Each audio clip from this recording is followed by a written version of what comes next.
Hey, if you ever doubted the capacity of politicians to make grand claims of what they can achieve by stealing your money, Joe Biden recently rose to the challenge because he just tried to promote more government spending on rail travel by claiming, get this, that trains could someday move as swiftly as planes. Hi everyone, I'm Gardner Goldsmith for MRC-TV. Does Joe Biden think people are stupid or just so intellectually lazy that they'll believe him like Dorothy believed the Wizard of Oz's claims to perform magic? As Eric Boehm reports for Reason, the new El Presidente not only seems hard-pressed to find any portion of the U.S. Constitution he's not eager to shred, he wants to double down on spending in areas where the feds for years have been breaching the Constitution in the most egregiously insulting and wasteful ways. And he's employing fantasy-laden rhetoric as part of his strategy.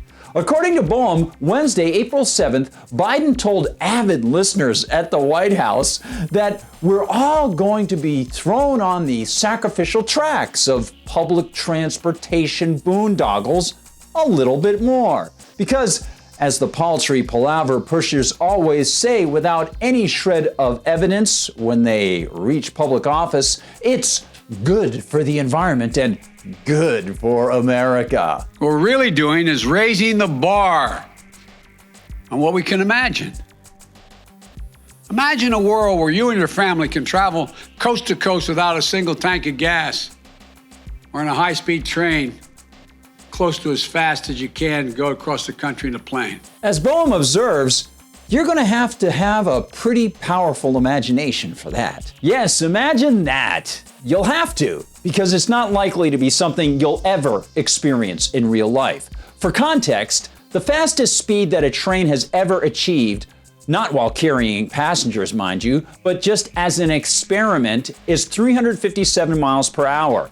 Over long distances while carrying passengers and making stops at stations, the world's speediest train is China's Beijing to Nanjing train, which runs at slightly less than 200 miles per hour. Meanwhile, the average speed of a commercial jet in the United States is about 500 miles per hour.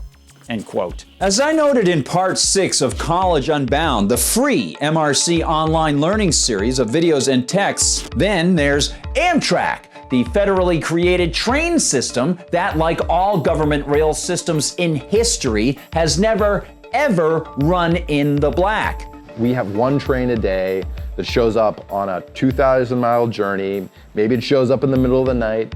Maybe it shows up on time, maybe it doesn't. Yet the feds continue to make us pay for it so we can subsidize those few who ride it and those businesses positioned near the stations. Of course, there's nothing in the U.S. Constitution granting any so-called power for the feds to either run trains or own rail lines. The only property the federal government constitutionally can own is Washington, D.C., territories, and land for military garrisons. Federal rail lines like national monuments and parks are unconstitutional, period. And Joe likening the speeds of earth-hugging trains to planes is even crazier when one considers the fact that planes operate as the crow flies, without great zigzags and detours, though political forces did insert themselves into the air route system, directing routes to hubs chosen for political purposes, not market purposes. Now, passenger trains also operate on lines used by freight trains, which usually travel much more slowly than passenger trains, and they all make frequent stops. So the average speed is often slower than that of automobiles traveling on highways. This kind of fantastical rhetoric from Biden is completely unhinged from reality. And Boehm notes, quote, "It's also how you end up making decisions based more on marketing the speed of your trains than on the actual speed of your trains. When Amtrak announced in 2016 that its new fleet of Acela trains would have a higher speed of 160 miles per hour, it was supposedly meant to provide passengers with, quote, the experience of the future, end quote. according to Amtrak's then president and CEO, Joe Boardman. Is that really all aboard, man?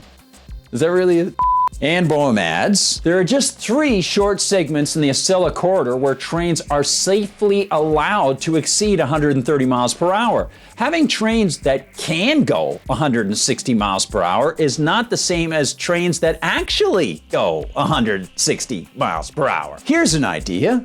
Instead of using a tax-funded platform to push more tax expenditures on more unconstitutional rail graft and waste, why doesn't the wealthy Joe Biden resign and start his own high-speed rail companies with other politicians who could follow suit? Why, if it is such a good idea to, quote, invest, end quote, other people's money, why won't he allow other people to decide if it's a good investment? As my friends and I often note, government is that entity of force which pushes such good ideas, they require force to get folks to fund them. Joe Biden's Oz-like statements don't hide the potential predation. And no matter how much he pretends, government trains aren't the ruby slippers that can magically transport us anywhere we like. They're burdens on people who should be left alone. Hey, thanks a lot for watching, one and all. Thank you for being part of this great circle of friends, and thank you for supporting MRC TV. If you have the opportunity, go to MRCTV.org. Please like this video if you're watching on YouTube and share it all around with friends, and make sure you're subscribed. Head over to Rumble. Rumble, it's over there. Head over to Rumble. Well, it could be over there. Wherever it is on your screen. Head over to Rumble and check out what we have there, because all of the videos are being hosted there. We'll see you on Facebook. We'll see you in Parler. We'll see you on TikTok. We'll see you on Instagram. We'll see you in Twitter. And I am on Gab, at Gardner Goldsmith on Gab. Thanks so much for watching. Oh, and remember, if you want to get some great MRC items and support the Media Research Center, that website is MRC-Store. Please head over there.